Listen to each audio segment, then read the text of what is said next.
voina chuan guitar lesson thar kan zir ho lenga voina kan zir ho le tur chu vandal sailovan lo le la ka kianga ti hla sakha guitar perdan kan zir ho wang la hi sailova sakna ki a chuan b in la a ke po fourth fret kan vu a hian g in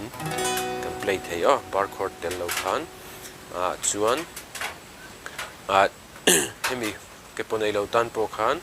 tuna karon soi ki ho zong zong la karon play puina ki hian ke patel lo khan in ron play don ni in lo play mai don ni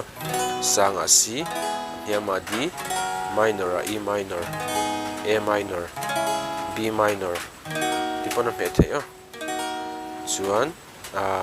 g7 kan manga b7 hi kan mang tel bokanga ti pon me thei boka chuan d7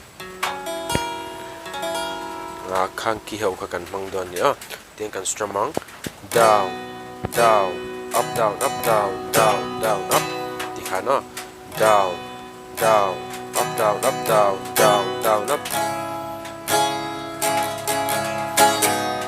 ti khana kalang akar laklo khan dirnan a minor down down up down kan ti nu khan down kan ti lenga kan up khan kan da son nga kan open khan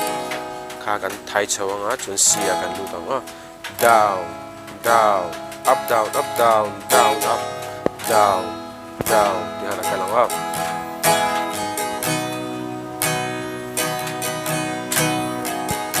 ti khan ala pum pui kan stramang ala milin karon play lenga uluk to vinilo ngai thale don ya